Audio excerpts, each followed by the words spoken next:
पराई स्त्री का स्पर्श। राक्षस कंब और उसकी राक्षसी सेना ने भगवान शिव की गहरी तपस्या की ओर कई पुण्य प्राप्त किए। अंत में भगवान ने राक्षस कंब को दर्शन दिए और मन चाहा फल मांगने को कहा। राक्षस ने बलवान यशस्वी होने का आशीर्वाद मांगा। भगवान शिव ने प्रसन्न होकर राक्षस को आशीर्वाद दिया। घमंड में चूर राक्षस ने स्वर्ग पर हमला कर सभी देवताओं को हरा दिया और स्वर्ग पर कब्जा कर लिया। तब देवता मारे मारे फिरने लगे। तब उन्हें नारद मुनि मिले। उनकी सलाह पर इंद्र देवता दत्तात्रेय के पास गए और अपनी करुण कथा का बखान किया। दत्तात्रेय ने मुस्कुराकर देवराज इंद्र से कहा, हे इंद्र, तुम कुछ भी करके राक्षस कंब को मेरे पास भेज दो।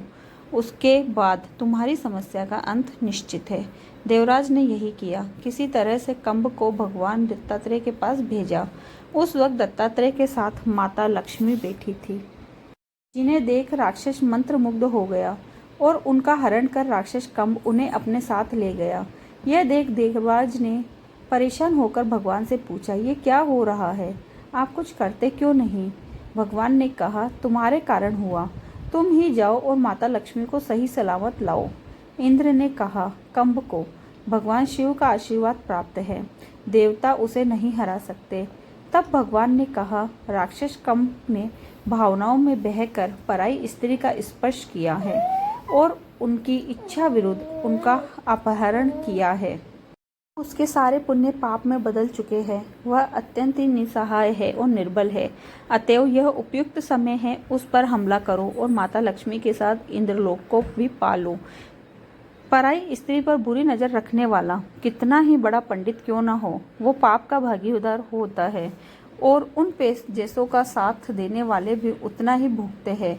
अब बुराई की सीमा ने सभी बंधन तोड़ दिए हैं और इस कलयुग का अंत नजदीक। इसलिए आजकल महिलाओं पर अत्याचार बढ़ रहे हैं, क्योंकि महिलाएं ही दुनिया को पापियों से मुक्त करा सकती है।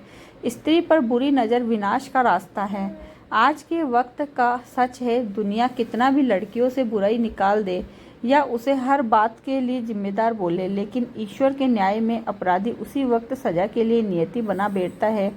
भले उसने कितने ही पुण्य किए हों, वो उसी वक्त पाप में बदल जाते हैं। स्त्री को देवी का स्थान ऐसे ही नहीं दिया गया है। सृष्टि के सृजन में नारी का अमूल्य योगदान है।